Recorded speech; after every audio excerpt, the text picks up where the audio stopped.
G20 जो है वो नेक्स्ट ईयर होने जा रहा है और वो इंडिया से होस्ट करने जा रहा है। इंडिया के जम्मू एंड कश्मीर में होने जा रहा है और लद्दाख में भी अब होने जा रहा है। जजेस ने जिस तरीके से माजी में एक नया ड्रामा पाकिस्तान में शुरू किया है, सोयो मोटो एक्शन लेना। अब सोयो मोटो एक्शन लेकर वो किस तरीके से चीजों को खराब करते रहे।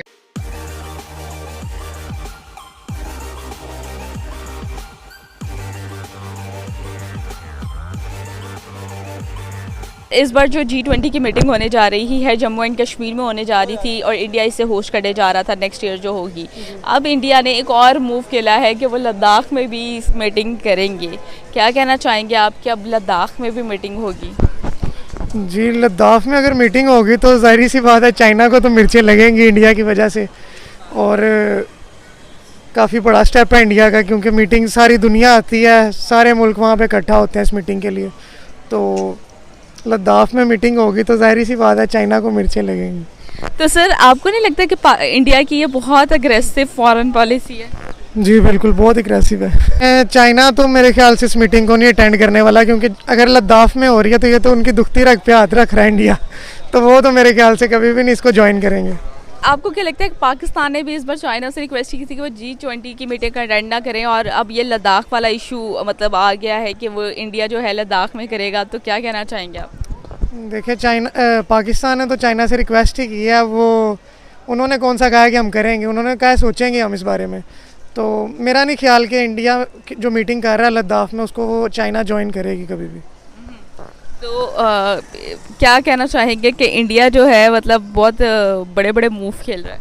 जी बिल्कुल, तरक्की कर रहा है इंडिया, और पाकिस्तानियों को भी करनी चाहिए, लेकिन अभी आटा चीनी से बाहर निकलेंगे तो तरक्की की तरफ देखेंगे ना ये लोग। अली, मेरे आज के प्रोग्राम का बेसिकली सवाल ये है कि इंडिया ने एक नया फैसला किया है कि अब वो कश्मीर के साथ साथ लद्दाख में भी नेक्स्ट ईयर G20 मीटिंग होगी। इंडिया की अग्रेसिव फॉरेन पॉलिसी के बारे में आप क्या कहना चाहेंगे? अगर उनकी फॉरेन पॉलिसी को देखा जाए तो बहुत अच्छी है as compare to other countries. अगर आप उनके पिछले कुछ महीने के जो है ना अचीवमेंट्स देखें, जैसे कि वो रशिया चाइना वगैरह से मिलके एक करेंसी भी लॉन्च कर रहे थे रिसेंटली। अब जो है ना वो अपनी मीटिंग्स करें। बेसिकली ये होती है कि आपकी नेटवर्किंग होती है आपके दूसरे मुल्कों से। जब आप आना जाना लगता है ना, आपकी एक स्ट्रॉन्ग बॉन्ड बनता है, आपका एक स्ट्रॉन्ग रिलेशनशिप बनता है। आपकी जो है ना, हम लोग, मैं जो है ना बिज़नेस में बात करूँ ना, हम लोग जहाँ पे भी जाते हैं ना मीटिंग्स करते हैं, नेटवर्किंग होती है, कुछ ना कुछ नया सीखने को मिलता है और एक नया रिलेशन बनता है। जब रिलेशनशिप जो है ना किसी भी मुल्क के लिए, किसी भी बिज़नेस के लिए, किसी भी काम के लिए, वो बहुत इंपॉर्टेंट है। वो इसलिए कि जब आपकी नेटवर्किंग होती है, लेट्स सपोज मैं किसी मसले में फंसा हूँ, मेरा एक नेटवर्क है, मेरे दोस्त जानते हैं, मुझे पता है अच्छा ये नहीं ये मेरा ये फ़लाना बंदा काम निकलवा देगा। तो ये सेम गोज़ फॉर कंट्रीज़। तो उनकी फॉरेन कंट्री जो पॉलिसी है वो बहुत अच्छी जा रही है। इस लिहाज से वो लोग नेटवर्किंग कर रहे हैं, वो अपने जो है ना इर्द गिर्द के जो आसपास के उनके नेबर कंट्रीज़ हैं उनके साथ अपने हालात दुरुस्त कर रहे हैं, मामलात दुरुस्त कर रहे हैं, जो कि एक तरक्की करने वाले मुल्क की एक निशानी होती है। अनफॉर्चुनेटली हमारे उनके साथ रिलेशन ठीक नहीं है, जो कि वो भी ठीक होने चाहिए।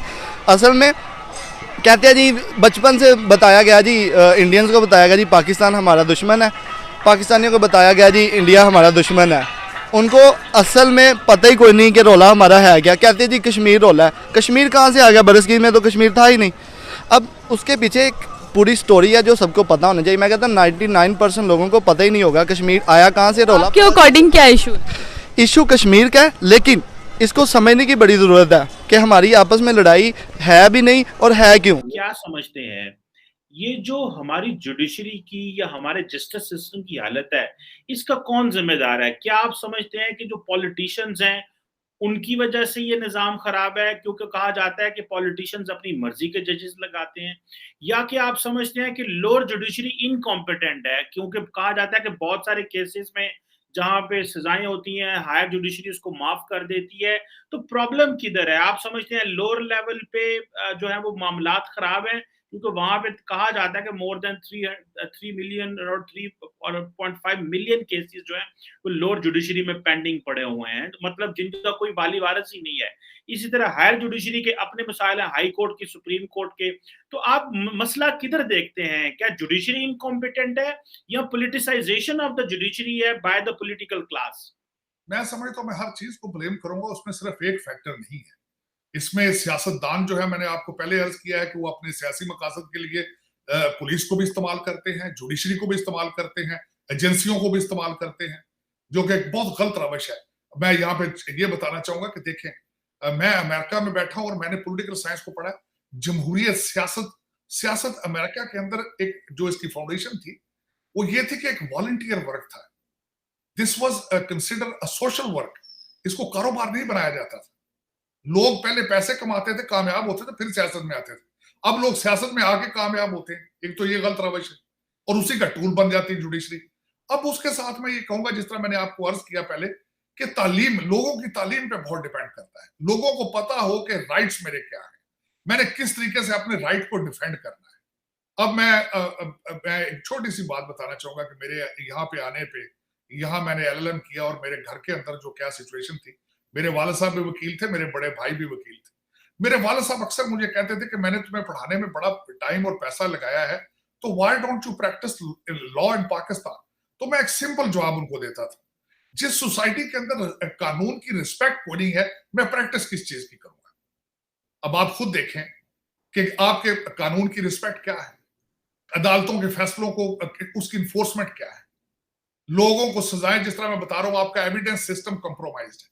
आप एक, जिस तरह आपने खुद फरमाया, एक अदालत पकड़ती सजा देती है, सेशन कोर्ट उसको छोड़ देती है, सेशन कोर्ट उसको सजा देती है, हाई कोर्ट में उसको कंप्रोमाइज हो जाता है, हाई कोर्ट से बचता है सुप्रीम। एक लेयर्स, इतनी ज्यादा लेयर्स और उतना प्रोसेस। एक मैं यहां पे ये भी बात कहूं, कहते हैं जस्टिस डिलेड जस्टिस डिनाइड। इसमें जब तक आप देखें, आप यहां तक ये अंदाजा लगाएं, आपके जुडिशरी के हालात ये है कि एक पार्टी का नाम रखना पड़ा तहरीक इंसाफ, और वो भी फेल हो गई। जिस मुल्क के अंदर एक पार्टी बनाई जाए जस्टिस के नाम पर और वो फेल हो जाए, वहां पे आपकी रेटिंग 124 होनी चाहिए या 140 होनी चाहिए। इसके पीछे बहुत बड़ा मैसेज पिन्हा है, तहरीक इंसाफ, मैं इंसाफ लेकर दूंगा। तो अब देखें ये क्या ड्रामा है। अब इससे ज्यादा मैं क्या कहूं कि आपका जुडिशियल सिस्टम क्या है। तार साहब, इसी को जो आपने तहरीक इंसाफ का कहा, तो जो रिसेंटली वाकयात हुए, जब इमरान खान साहब ने रात को इमरान खान साहब के अनकॉन्स्टिट्यूशनल कामों को रोकने के लिए रात को जो चीफ जस्टिस साहब ने अदालतें लगाई और हाई कोर्ट और सुप्रीम कोर्ट पाकिस्तान की खुल गई, जिसके खौफ की वजह से इमरान खान ने, लेकिन इमरान खान ने क्या किया कि उनको पब्लिक जो है वो कटहरे में ले आए और जजों की इंसल्ट करना शुरू कर दी, उनके ऊपर कमेंट्स करना शुरू कर दिए, और पता लगा, अवाम को ये बताया कि ये जो जजेस जो हैं ये मिले हुए हैं सारे, तो उससे जुडिशरी का मोरल डाउन